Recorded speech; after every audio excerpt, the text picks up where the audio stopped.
Chapter 12 Human Settlements. Shelter, like food and clothing, is a basic requirement of human beings. Since the beginning of human history, man has shown the tendency to live in groups. Human settlements develop in locations of favorable geographical conditions such as availability of water in plenty, a conducive climate, fertile soils, etc. Rural settlement. The settlements where the occupations of a majority of people relate to the local natural resources are called rural settlements. For example, number 1, settlements of fishermen along a sea coast. Number 2, settlements of tribal people in the forest areas. And number 3, settlements of farmers along the banks of rivers.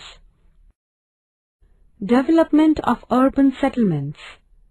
In rural settlements, allied occupations grow along with the main occupation over a period of time. This leads to the generation of employment and, hence, people from the surrounding regions migrate there. As a result, the population of that rural settlement increases. In order to serve the increasing population, services like transport, hospitals, administrative offices, banks, markets, hotels, shops, communication, etc. are provided.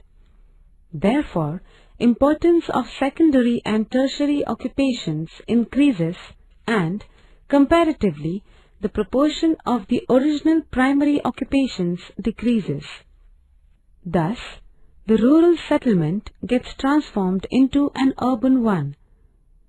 Such a transformation may also take place due to the religious or historical importance of a settlement, or also due to the increase in activities like trade, education, tourism, etc. in that settlement. Causes of urbanization. Development of secondary and tertiary occupations supporting the primary occupations.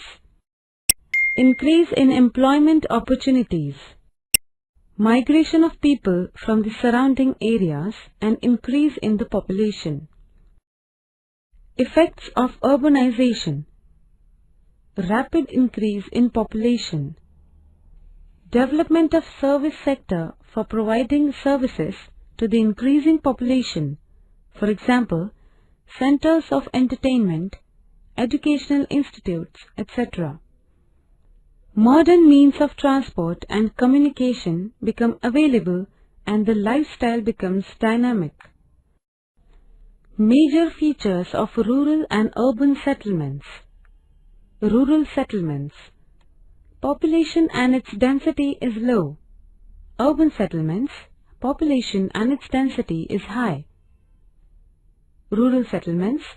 Most of the people are engaged in primary occupations. Urban settlements. Most of the people are engaged in secondary or tertiary occupations. Rural settlements. Facilities of transport and communication are few. Urban settlements. A network of modern facilities of transport and communication is available on a large scale. Rural settlements.